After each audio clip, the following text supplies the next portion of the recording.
Suspense thriller movie কার না ভালো লাগে।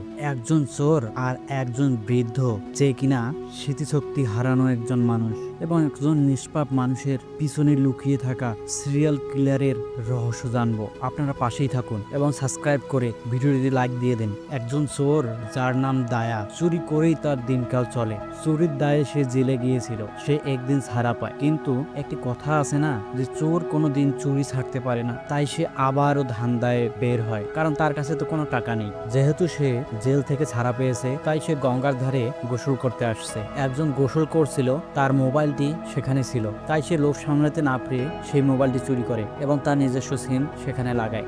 এরপর সে মানুষের মোটরসাইকেলে লিফট চায়, কিন্তু কেউ তাকে লিফট দেয় না, কারণ অপরিচিত মানুষকে তো কেউ বিশ্বাস করে না। তাই একদিন সে সিনেমা দেখতে যায়। হঠাৎ তার মনে হয় যে এখানে তো অনেকেই মোটরসাইকেল নিয়ে এসেছে সিনেমা দেখতে, এবং সে বের হয়ে দেখে যে একটা মোটরসাইকেলে চাবি সহ লাগানো আছে। সেই মোটরসাইকেলটা সে এখান থেকে নিয়ে চলে যায় এবং সে সেই মোটরসাইকেলের নাম্বার প্লেট সহ সব খুলে ফেলে দেয়। তারপর সে চুরি করতে একটা বাসায় আসে, কিন্তু দরজা খুলতেই দেখে একজন লোক শিকল দিয়ে বাঁধা। দায়াকে দেখে সেই লোক তার ছেলে ভেবে বলে, কুমার তুমি এসেছো। এবং তখনই দায়া তার মুখ চেপে ধরে, কারণ শব্দ করলে কেউ যদি দেখে ফেলে। এবং দায়া তাকে বলে, বেশি কথা বলিও না, না হলে কেটে ফেলবো। তখন সে ভয়ে প্রস্রাব করে ফেলে। দায়া তখন সেই ঘরে সব কিছু দেখতে থাকে, সোনাদানা এবং টাকা খুঁজতে থাকে। কিন্তু সেই বৃদ্ধ লোক বলে, এখানে কোনো টাকা নেই, সব টাকা ব্যাংকে আছে। তখন সে অবাক হয়ে যায়। দায়া তার কথায় কোনো পাত্তাই দিল না, কারণ সে ভেবেছিল চোর ভেবে হয়তোবা তাকে বেঁধে রেখেছে। তখন সেই বৃদ্ধ, যার নাম কিনা পিলাই, তাকে বলে, তুমি যদি আমাকে এখান থেকে বের করো তাহলে আমি তোমাকে 10,000 টাকা দেবো। দায়া কোনোভাবেই রাজি হয় না, তখন বলে 20,000 দেবো।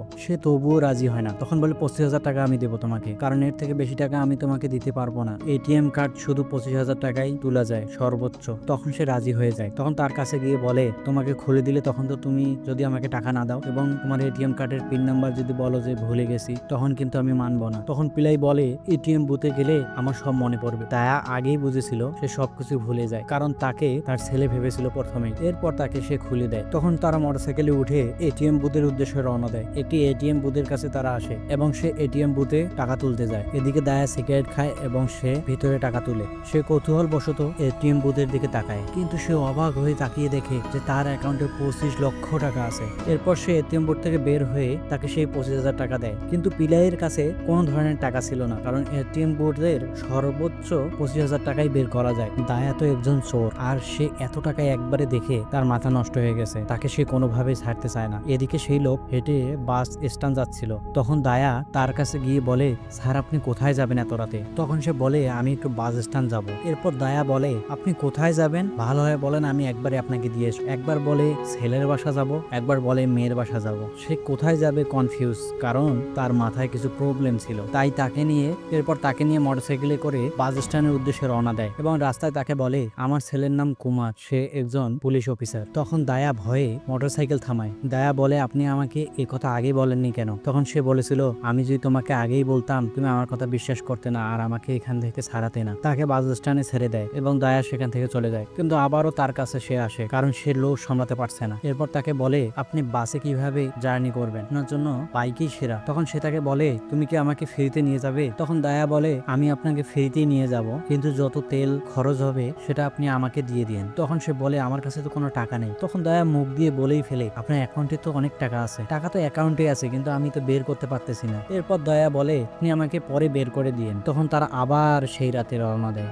রাস্তায় যেতে যেতে দয়া এক জায়গায় বাইক থামায় সিগারেট খাওয়ার জন্য। তখনই পিলাই তাকে তার ছেলে ভেবে ডাক দেয় যে, কুমার তুমি এদিকে আসো। সে সেখানে আসতেই তার গালে একটা জোরে থাপ্পড় দেয়, বলে বাপের সামনে সিগারেট খাওয়া। তখন দায়া বুঝতে পারে তার মাথায় আবার সমস্যা হয়ে গেছে। তখন সে সিগারেট ফেলে দিয়ে আবার রওনা দেয়। দায়া তাকে বলে, আমরা এখন কোথায় যাচ্ছি? তখন সে বলে, পালাক্কার যাব। তো মোটরসাইকেলে তো পেট্রোল ভরতে হবে এবং রাত্রে হোটেলে থাকতে হবে, এত টাকা তো আমার কাছে নেই। তখন তাকে বলে, কোন একটি এটিএম বুথে গিয়ে টাকা তুলে নেব। তখন সে খুশি হয়ে যায়। এরপর সে একটি এটিএম বুথের কাছে দাঁড় হয় এবং তাকে টাকা তুলতে বলে। তখন পিলাই তার ছেলে ভেবে তাকে এটিএম কার্ড দেয়, বলে 3,000 টাকার মতো তুমি তুলে নাও। এরপর তাকে পিন নাম্বার বলে, কিন্তু এটিএম বুথ গিয়ে দেখে পিন নাম্বার ভুল। আবার বাইরে এসে তার কাছে পিন নাম্বার জানতে চায়। সে আবার একটা পিন নাম্বার দেয়, আবারও সে ভুল। কিন্তু এরপর যদি পিন নাম্বার ভুল দেওয়া হয় তাহলে তার ব্যাংক অ্যাকাউন্ট ব্লক হয়ে যাবে। সেই চিন্তা করে সে আর ট্রাই করে না। তখন পিলাই বলে আমরা এখন কিভাবে যাব? দায়া বলে আমার কাছে টাকা আছে। তখন তারা সেখানে একটু বিশ্রাম নিল। এদিকে মুভি দেখতে গিয়ে যে বাইকটি হারিয়েছে সে পুলিশের কাছে এসে জিডি করতেছে, এই বাইকটি আমার হারিয়ে গেছে। এরপর সকাল হলে তারা নাস্তা খেতে যায় এবং দয়া তাকে বলে তোমার ডায়েরিতে আমার নাম এবং নাম্বার দিয়ে দিলাম, তুমি যদি কখনো ভুলে যাও তাহলে এই নাম্বারে আমাকে কল দিবা। এবং তাকে বলে তুমিও তোমার বন্ধুর নাম বা তোমার অ্যাড্রেস বা তোমার এটিএম কার্ডের পিন নাম্বার লিখে রাখো, কেননা তুমি তো ভুলে যাও। সেই সময় খাবার আসে, তখন আর সে লিখতে পারে না। পিলাই তাকে বলে তুমি আমাকে কিছু টাকা দিবা, আমার হাই প্রেশার, কিছু ওষুধ কিনবো। তখন দায়া তাকে কিছু টাকা দেয় ওষুধ কেনার জন্য এবং সে ফার্মেসিতে চলে যায়। এরপর দায়া তার বন্ধুকে ফোন দেয় যার নাম ছিল গণেশ। সে যত ছোটখাটো জিনিস চুরি করত সব বিক্রি করার ব্যবস্থা করে দিত এই সেই গণেশ। আপনারা তো দেখেছেন সে একটি বাইক চুরি করেছে, যে বাইকটির নাম ছিল RX-100। তাকে বলছিল আমি একটা RX-100 বাইক চুরি করেছি, তুমি বিক্রি করার ব্যবস্থা করো। তখন সে বলে তুমি সারা জীবন কি ছোটখাটো জিনিসেই চুরি করবা, বড় কিছু খুঁজো। সেই এই ঘটনা বলতে যাবেই তখনই দেখে সেই লোক ফার্মেসিতে আর নাই, সে একটি বাসে করে চলে গেছে। তখন তার পিছু নিয়ে সেই বাসে উঠে এবং তাকে বলে তুমি না এখনই আমার কাছ থেকে টাকা নিয়ে ফার্মেসিতে এসেছো ওষুধ নেওয়ার জন্য, তুমি আমাকে না বলে চলে যাচ্ছ। তখন সে তাকে চিনতে পারে না, বলে আপনি কে? বাসে থাকা জনগণ তাকে অবিশ্বাস করে যে তোমাকে চিনতেছে না, তুমি হুদাই তাকে বলতেছো। তখন তাকে বলে তার ডায়েরিতে দেখেন আমার নাম এবং আমার নাম্বার লেখা আছে, তার একটি রোগ আছে ভুলে যাওয়ার রোগ। তখন বাস থেকে আবারও তারা নেমে গাড়িতে চলে যায়। আর দয়ানন্দের মেইন উদ্দেশ্য হলো তার অ্যাকাউন্ট থেকে সে সব টাকা নিয়ে নিবে। তাই সে রাস্তায় কিছু ছাগলের পাল দেখতে পারে, সেই ইচ্ছাকৃতভাবে সেই ছাগলকে সে অ্যাক্সিডেন্ট করে। তখন সেই এলাকার কৃষকেরা ছুটে আসে তাদেরকে ধরে এবং বলে টাকা দিয়ে যেতে হবে। তখন দয়া পিলাইকে বলে আমার কাছে তো এত টাকা নেই, আমি কিভাবে দেব? তখন পিলাই বলে তুমি এটিএম কার্ড থেকে টাকা তুলে আনো, আমি এখানে আসি। তখন সে তাকে একটি কার্ড দেয় এবং সঠিক পিন নাম্বারও দেয়। সে টাকা তুলতে গিয়ে দেখে সেই অ্যাকাউন্টে বেশি টাকা নেই, শুধু 8,000 টাকা আছে। তখন সেই 8,000 টাকাই বের করে আনে। সে আস্তে আস্তে দেখে আবারও তার মাথার সমস্যা হয়ে গেছে। কৃষকদের সামনে তার ছেলে কুমারের পরিচয় দেয় যে কিনা পুলিশ অফিসার ছিল, তাই তার কাছ থেকে আর কোনো টাকা নেয়নি। এরপর তাকে এটিএম কার্ডটি দেয়। তখন দেখে তার মানিব্যাগে আরেকটি এটিএম কার্ড আছে যেই অ্যাকাউন্টে কিনা 25 লক্ষ টাকা ছিল। এরপর পিলাই বলে এখানে একটু দাঁড় করাও, এখানে আমার শালার বাসা, আমি একটু এখানে বিশ্রাম নেই। তখন সে সেখানে বিশ্রাম নেয় এবং দয়া একটি দোকানে গিয়ে রাতের জন্য খাবার কিনে এবং সেই দোকানদারকে তার সেই শালার কথা বলে, কিন্তু তারা কোনোভাবেই চিনতেছিল না, কারণ পিলাই ভুলভাল বলছিল। এরপর তারা একটি হোটেল নেয় থাকার জন্য। রুমের মধ্যে পিলাই মদ খাচ্ছিল আর দয়ানন্দ তার বন্ধুকে ফোন দিয়েছিল, দিয়ে বলছিল যে এখানে আমি একটা বড় মাল ধরেছি, তার এটিএম কার্ডে 25 লক্ষ টাকা আছে। তখন তারও লোভ হয়ে যায়। তখন তাকে সাজেস্ট করে তার কাছে কোনোভাবে হলেও যেন পিন নাম্বারটা সে জানে। তাই তাকে বলে তুমি 2টা নকল এটিএম কার্ড তৈরি করো যেগুলো কাজে লাগবে। এরপর সেও রুমে যায় এবং তার সাথে মদ খায় এবং অনেক গল্প করে, তার সবকিছু জানার ট্রাই করে, কিন্তু তার কাছ থেকে গভীরভাবে কিছুই বের করতে পারে না। এরপর তারা ঘুমিয়ে পড়ে। কিন্তু এদিকে যার বাইক চুরি হয়েছে সে প্রেশার দিয়েছে তার বাইক যেন তাড়াতাড়ি খুঁজে বের করে দেয়। তাই ইন্সপেক্টর সাব ইন্সপেক্টরকে প্রেশার দিচ্ছিল যে তাড়াতাড়ি যেন সে খুঁজে বের করে দেয় এবং সাব ইন্সপেক্টর বলে আর 1 সপ্তাহ আমাকে সুযোগ দেন। এরপর সকালে তার বন্ধু মেসেজ দেয় যে ডুপ্লিকেট কার্ড বানাতে গেলে সেই কার্ডের পিকচার লাগবে। তখন তারা একটা রেস্টুরেন্টে খাইতে যায় এবং এমনিতে গল্প গুজব করতে থাকে। যখন পিলাই ওয়েটারকে ডাক দেয় তখন ইচ্ছাকৃত ভাবে দয়ানন্দ পা দিয়ে তাকে ফেলে দেয় এবং সেই খাবার তার পায়ে পড়ে। তাই সে ব্যাগ রেখে ওয়াশরুম গিয়ে সেটা পরিষ্কার করতে যায়। এই সুযোগে তার ব্যাগ থেকে এটিএম কার্ড বের করে পিকচার তুলে সেই বন্ধুকে পাঠিয়ে দেয়। এরপর তারা বাইকে করে এক জায়গায় যায় যেখানে তার বন্ধু গণেশ সেই ডুপ্লিকেট এটিএম কার্ড একজনের দ্বারাই পাঠিয়ে দিয়েছিল। তখন সেটা সে কালেক্ট করে। এরপর ওই দিন তারা রাতের জন্য আবার একটি হোটেল নেয় এবং পিলাই বলে তুমি আমার জন্য খাবার নিয়ে আসো, আমি বিশ্রাম করতেছি। সে রাগ হয়ে যায় কারণ সে সবকিছু ভুলে যায় এবং এটিএম কার্ডের নাম্বারও সে বলতে পারে না। কিন্তু দয়া রাগ ভুলে যে তার জন্য খাবার নিয়ে আসে, কিন্তু এসে দেখে সে ঘুমিয়ে পড়েছে। এরপর সকালে আবার তারা রওনা দেয় তার শালার বাসা যাওয়ার জন্য। অবশেষে তার শালার দেখা তারা পায়। দয়া তার শালাকে বলে তার কয়জন ছেলে মেয়ে আছে। তখন সে বলে তার কোনো ছেলে মেয়ে নেই, আমার ছেলেকে সে দত্তক নিয়েছে, কারণ যখন কুমার জন্মগ্রহণ করেছেন তখনই তার মা মারা গেছে। তারপর খেয়ে দিয়ে আবারও তারা রওনা দেয়। দায়া দেখে তার কাপড় চোপড় অনেক ময়লা হয়ে গেছে, তাই সে একটা শপিং মলে ঢুকে এবং একজনকে বন্ধু বানিয়ে তৎক্ষণাৎ সে কিছু কাপড় কিনে সেখান থেকে চলে আসে। এদিকে কে জানি একজনকে মেরে নদীতে লাশ ভেসে দিয়েছে, সেই কিলারকেও পুলিশ খুঁজতেছে। আবারও তারা একটি হোটেল ভাড়া নেয় এবং সেখানে গণেশও যায়। কিন্তু এরপর থেকে যা ঘটবে আপনি কল্পনা করতে পারবেন না। পিলাই রুম বন্ধ করে কিছু ঘুমের ট্যাবলেট গুঁড়া করতেছিল যেটা মদের সাথে মিশে দায়াকে খাওয়াবে এবং তার বন্ধুকেও খাওয়াবে। তাই সে দরজা বন্ধ করে এসব কাজ করছিল। পরবর্তীতে এসে তারা সেই ড্রিঙ্ক পান করে এবং তারা দুজনেই বেহুশ হয়ে পড়ে। তারা যখন বেহুশ হয়ে পড়ে তখন সে রুম থেকে একটা হাতুড়ি নিয়ে বেরিয়ে পড়ে এবং এক জায়গায় গিয়ে ফোন দেয় একটি লোককে, যে কিনা অবৈধ কর্মকর্মের সাথে জড়িত। সে একটি মেয়ের সাথে অবৈধ কাজ করেছিল যার নাম ছিল মধুমিতা এবং তার ভিডিওটি তার কাছে ছিল। তাই তাকে হুমকি দিয়েছিল, তুমি যদি দেখা না করো তাহলে আমি এই ভিডিও তোমার ওয়াইফকে দিয়ে দিব। এরপর সে সেই লোকেশনে আসে। এদিকে পুলিশ তাকে খুঁজছিল, কেননা সে আগে যে একটি খুন হয়েছিল যেটা দেখেছিলাম যে নদীর ধারে পড়েছিল, সেই খুনটিও সে করেছে। তাই সে মোবাইল অন করতেই পুলিশ তার লোকেশন ট্র্যাক করেছে, সেখানে পুলিশও আসছিল। এরই মধ্যে সেই লোকটি তার কাছে আসে এবং অনেক মারপিট হয়ে যায় তাদের মধ্যে। এক পর্যায়ে তাকে সে মেরে ফেলে। এদিকে পুলিশও তাদেরকে ট্র্যাক করে আসছিল। পুলিশ এসেই দেখে সেই লোকটি এখানে মারা গেছে।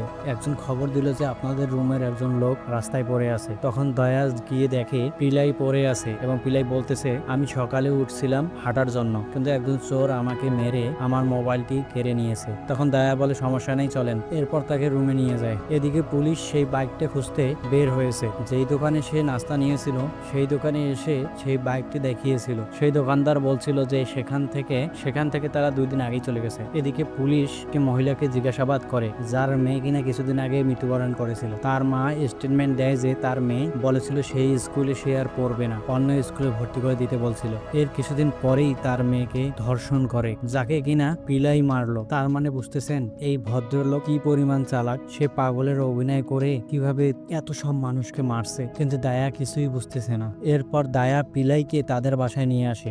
দায়া অনেকদিন থেকে বাসা আসেনি বলে তার মা অনেক রাগ হয়ে আছে। তাই সে তার মায়ের রাগ ভাঙাচ্ছে এবং বলতেছে আমি একজন মেহমান নিয়ে আসছি। তখন তার মায়ের রাগ ভেঙে যায়। এরপর পিলাই যখন তাদের বাসায় ঢুকে তখন দেখে দায়ার বাবা মায়ের বিবাহের পিকচার। তখন তার মনে পড়ে তার ওয়াইফের কথা। এরপর থেকেই দেখানো হবে কেন সে সিরিয়াল কিলারে পরিণত হয়ে গেল। তার ওয়াইফ ছিল একজন স্কুল শিক্ষিকা এবং তার একটি রোগ ছিল ভুলে যাওয়ার রোগ। সে মাঝে মাঝেই সবাইকে ভুলে যায় এবং মাঝে মাঝে আবার সবাইকে চিনতে পারে। সে যে স্কুলের শিক্ষিকা ছিল সেই স্কুলের একটি মেয়েকে একজন ধর্ষণ করেছিল। সেই কথাটি তার ওয়াইফকে সেই মেয়েটি বলেছিল। তখন তার ওয়াইফ তাকে বলে এটার সুষ্ঠু বিচার হবে। এরপর আদালতে এটার কেস হয়, কিন্তু কেসের দিনে সে সবকিছু ভুলে যায় এবং সে কাউকে চিনে না। তাই আদালতের কাছে তারা কিছু সময় চায় এবং আদালত সেই সময়টুকু তাদের দেয়। পরে যখন তার স্ত্রী বুঝতে পারে যে সে আদালতে কাউকে চিনতে ছিল না, তখন তার মন ভীষণ খারাপ হয়ে যায় এবং তার স্ত্রী তাকে বলে আমার যদি কিছু হয়ে যায় তুমি তাদের বিচার করবা। কিন্তু পরের দিনে দেখে সেই ভিকটিম তাকে মেরে ফেলেছে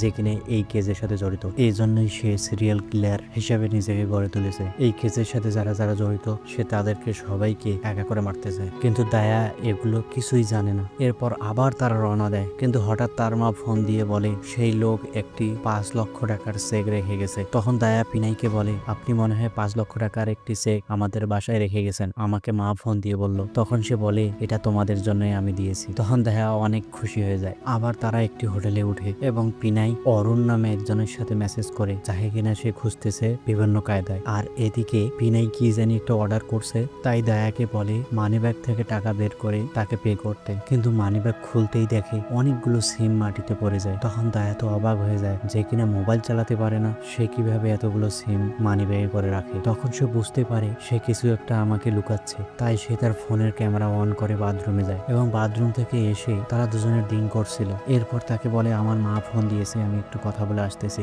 এই বলে সে ফোনের ভিডিওটি দেখে অবাক হয়ে যায়, কারণ তার ড্রিঙ্কের ভিতরে সে ঘুমের ট্যাবলেট মিশিয়েছে। সে তখনই বাইরে বের হয়ে নিজে নিজে বমি করা শুরু করে, যাতে সে তার পিছু নিতে পারে যে সে কেন আমাকে ঘুমের ট্যাবলেট খেয়ে কোথায় যায়। এরপর সে চিন্তা করে সে কি আমার কোনো ক্ষতি করতে চাচ্ছিল। তখন সে ভাবে আমার যদি ক্ষতি করবে তাহলে আমাকে তো এত টাকা দিত না। তখন সে নির্ভয়ে রুমে গিয়ে ঘুমের ভান করে। এরই মধ্যে লাইট অফ করে রুমের দরজা লক করে সে চলে যায়। কিন্তু সে তো আসল চোর, সে একটি কাঠি দিয়ে সেই লকটি খুলে তার পিছনে এবং সে এক জায়গায় গিয়ে থেমে যায়। সে মূলত একজনের সাথে দেখা করবে এবং কি জানি একটা নিবে। পরবর্তীতে একটা গাড়িতে করে আবার সেই গন্তব্যে সে চলে যায়। কিন্তু দায়া আবার তাড়াহুড়া করে আবার সেই রুমের মধ্যে সে কোনোভাবেই যে রুমটা লক করে সে ঘুমের ভান ধরে। এরপর দায়া গণেশকে সেই ভিডিওটি দেখায় এবং গণেশ বলে এ তো বুড়ো ক্রিমিনাল, দায়া তো কিন্তু সে ফাঁসাচ্ছে। তখন দায়া বলে আমি ওকে ছাড়বো না। তখন দায়া গণেশকে বলে তুই ওকে জঙ্গলের মধ্যে নিয়ে যাবি এবং আমি পরে গিয়ে তার কাছে যেগুলো এটিএম কার্ড আছে এবং যত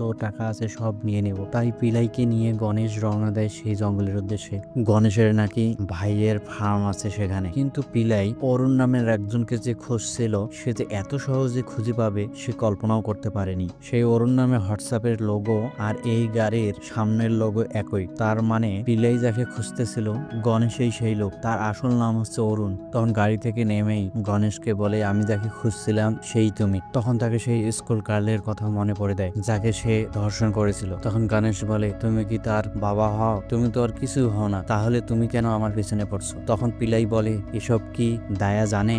তখন সে বলে, ও তো বোকাচোদা ছেলে, আমি ওকে কেন বলবো এসব। তারপর থেকেই তাদের দুজনের মধ্যে খুবই হাতাহাতি হয়। এক পর্যায়ে পিলাইয়ের মুখ বেঁধে ফেলে যেন দয়া আসলে তাকে কিছু বলতে না পারে এবং দয়ার মাধ্যমেই যেন তাকে খুন করা হয়। এরই মধ্যে দয়া চলে আসে। দয়া তাকে জিজ্ঞাসা করে, তুমি আমার সাথে এরকম কেন করলে? আমি তো তোমাকে ভালো মনে করছিলাম। গণেশ বলে, ওকে খতম করে দে, তোর সাথে বেইমানি করেছে সে। তখন দয়া বলে, না, ওর মুখ খুলে দাও। গণেশ কোনোভাবেই তার মুখ খুলবে না, যদি খুলে তাহলে তো সমস্যা হয়ে যাবে। তখন দয়া নিজেই তার মুখটা খুলে দিল। তার মুখ খুলে দেওয়ার মানে হলো পিলাই দয়াকে গাড়িতে থাকতেই কল দিয়েছিল। সে যাকে খুঁজছিল সেই হচ্ছে অরুণ, বা যার নাম গণেশ, এবং তাকে ডিটেলস বলে দেয় সে একজন স্কুল গার্লকে ধর্ষণ করেছিল। এরপর অরুণ আর দয়ার মাঝে ব্যাপক হারে মারামারি হয়। এক পর্যায়ে দয়া অরুণকে মেরে ফেলে, আর এদিকে পুলিশও তাদের লোকেশনে আসতেছিল ট্র্যাক করে। তাকে মেরেও ফেলে। ওই সময় পুলিশও আসে। তারপর তাদেরকে কোর্টে নিয়ে যাওয়া হয় এবং কোর্টে পিলাই সবকিছু বলে। তার ওয়াইফ যেগুলো বলতে পারেনি